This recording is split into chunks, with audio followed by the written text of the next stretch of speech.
VK news, राष्ट्र के नाम। मतलब भारत के कानून को आप जूते के नोक पे रखते हैं, ये कह रहे हैं?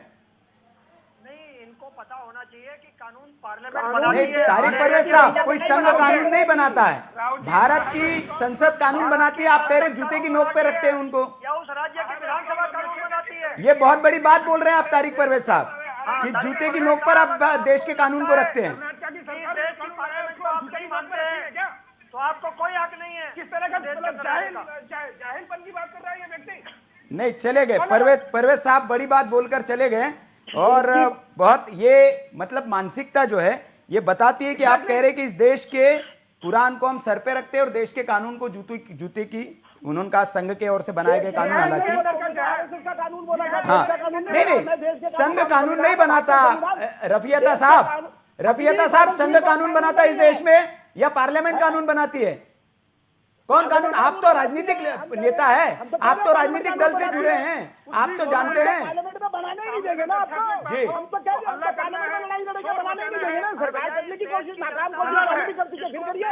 उसको अधिकार है। नहीं, रफियता साहब बताइए, कानून कौन बनाता है? नागपुर के हेड ऑफिस में बनते हैं कि पार्लियामेंट में बनते हैं? पार्लियामेंट में बनेंगे। हिडन एजेंडे की बात कर रहे हैं, हिडन एजेंडा कोई लागू नहीं हो सकता इस देश में। जो भी परिवर्तन करेगी। अरे साहब, क्या रफियता साहब आप बात कर रहे हैं? अगर नागपुर हेड ऑफिस में बनते ना कानून, तो वो तो हिंदू राष्ट्र बना चुके होते कब का। उनका एजेंडा है, वो तो बना चुके होते, मुहर लग गई होती। हाँ राव साहब, मेरा एक प्रश्न है। हाँ, नहीं रफियता साहब, आप भी एकदम वही वाली बात कर रहे हैं। वो तो चले गए बोल के, और उन्होंने जो बात कह दी वो ये उस मानसिकता की बात है कि आप इस देश को जूती की नोक पे रखते हैं। आपके लिए अपना धर्म पहले है, जैसे राजनीतिक विश्लेषक उन्होंने कहा कि पहले हम भारतीय हैं, उसके बाद फिर हमारी जाति धर्म और सब आता है। सर 2 मिनट सुनिए मेरी बात।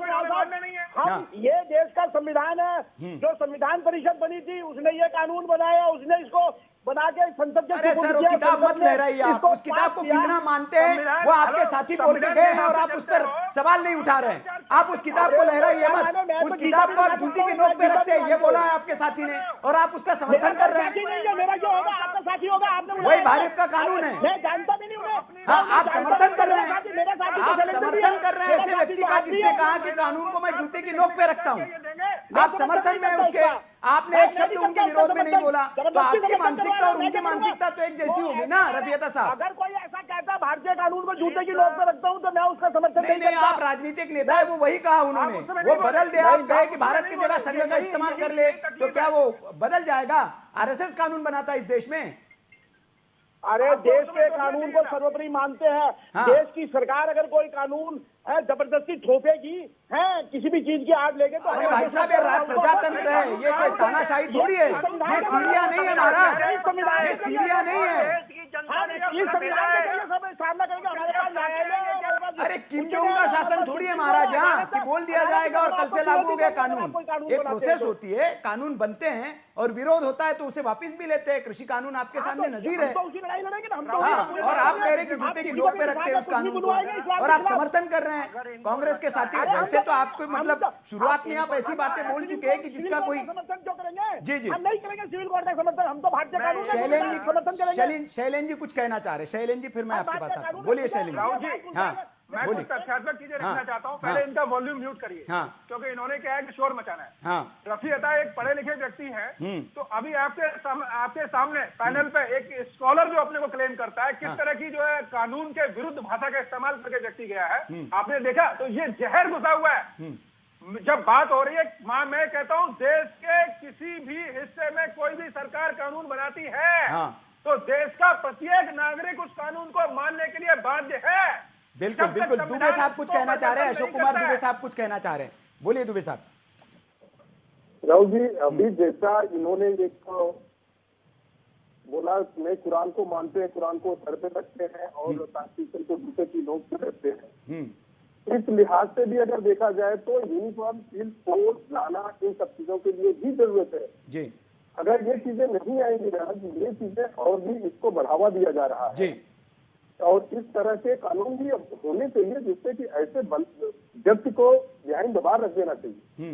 कॉन्स्टिट्यूशन में जिसकी सबकी मान्यता है, सबको मानते हो, ऐसा नहीं है कि कोई कुरान नहीं मानता या मतलब कॉन्स्टिट्यूशन या फिर कुरान को गलत बताया है या गीता को गलत बताया है, लेकिन आप कॉन्स्टिट्यूशन को जिसने इतना सम्मान दिया आपको इस देश में, आप उसके लिए ऐसी बातें करते हो, उस कॉन्स्टिट्यूशन के लिए इस तरह से ये प्रेम है आपके लिए। और दूसरा भाई बोलता है नहीं, दूसरे लोग बोल रहे हैं नहीं हमको ये कॉन्स्टिट्यूशन की आर्टिकल लिखा हुआ है, ये आप एक चीज तो मान नहीं रहे हो और अननेसेसरली इस चीज में डिबेट कर रहे हो कि नहीं हाँ वो अपने घर में पहने, वहां पहने। अरे किससे मना किया हुआ है?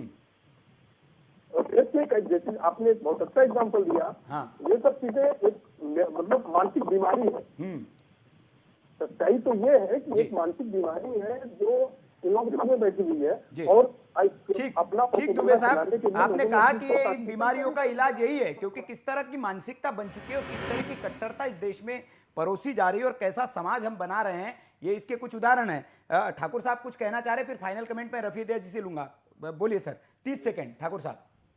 नहीं, मैं केवल यही कहना चाह रहा हूँ कि इस तरह के लोग जो कहते हैं कि हम केवल कुरान को मानेंगे, मेरा उनसे आग्रह है कि दुनिया के अंदर बहुत सारे देश हैं, लेकिन अगर इस देश के अंदर आपको रहना है तो इस देश के संविधान को मानना पड़ेगा। और ये जितने भी कानून यहाँ पर बनाए जाते हैं, ये जो हमारे कांग्रेस के मित्र हैं बार बार इस किताब को उठा रहे हैं संविधान की, तो उनको बताना चाहता हूँ इसी संविधान के तहत ही बनाए गए हैं। देश के जनता के द्वारा चुने हुए जो प्रतिनिधि हैं, जो मैंडेट देश की जनता ने दिया है, वही पार्लियामेंट में बैठती है और वही कानून बनाती है। ठीक है, बोलिए रफीदा साहब। इसी संविधान के तहत वो चुने हुए हैं, लेकिन तार्किक बात करिएगा। ठाकुर साहब इसी संविधान के तहत चुने हुए हैं। ठीक है, ठीक है, तो इस तरह की तार्किक बात करिएगा। 30 सेकंड 30 सेकंड है आपकी बात ही कर रहा हूँ। मैंने कहा ये भारत का संविधान है, देखिए चुप रहिए, मैं भारत का संविधान है, इस संविधान ने ही ये अधिकार दिया है भारत के प्रत्येक नागरिकों के धार्मिक स्वतंत्रता का आपको अधिकार है। वो सीमित है, असीमित नहीं है। धार्मिक जो वो सीमित है रफीदा साहब, उसके आगे लिखा हुआ है, उतनी लाइन मत पढ़िए, उसके आगे लिखा है कि असीमित है। जब राष्ट्र की बात आएगी, जब देश की बात आएगी और सरकार वो उसी के एक आर्टिकल के तहत एक कानून बना सकती है और उसको पाबंदियां लगा सकती है, ये भी उसी संविधान में लिखा है, उसको मानेंगे। अरे हम तो कह रहे हैं आप प्रस्ताव करिए, आप बार बार कानून बनाएंगे, आप बताइए ना इस देश को क्या करना चाहते हैं। ठीक है, ठीक है, कॉमन सिविल कोड आप रखिए सामने देश के। ठीक है, ठीक है। अरे आपने तो आपकी मंशा जाहिर कर दी है, आपने आपकी मंशा जाहिर कर दी है कि आप आ गए तो 3 तलाक भी आप लेके आएंगे, आप 370 भी वापस लाएंगे, तो आपकी मंशा तो आपने जाहिर कर दी है। बहुत बहुत शुक्रिया तमाम मेहमानों का। समय मेरे पास इतना ही है और आपने समय दिया और इस पर बहस की, लेकिन बहस बड़े दुर्भाग्यपूर्ण तरीके से कहना पड़ रहा है कि जो इस देश के पढ़े लिखे, जिन्हें हम इस्लामिक स्कॉलर कहते हैं, वो भी यहाँ आकर इस तरह की बातें करके चले जाते हैं जो एक सवाल पैदा करते हैं। और ऐसी मानसिकता के लोग जिनकी वजह से इस तरह के विवाद खड़े होते हैं, और निश्चित तौर पर इसीलिए ये कहा जाता है कि एक देश एक कानून जो है वो जरूरी है, ताकि इस तरह के जो झगड़े, मजहबी झगड़े और पॉलिटिकल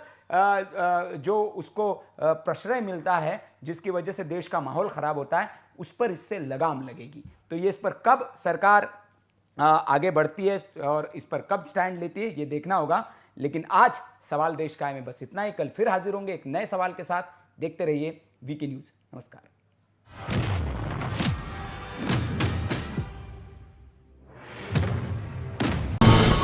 ये है ड्रीम मीडिया नेटवर्क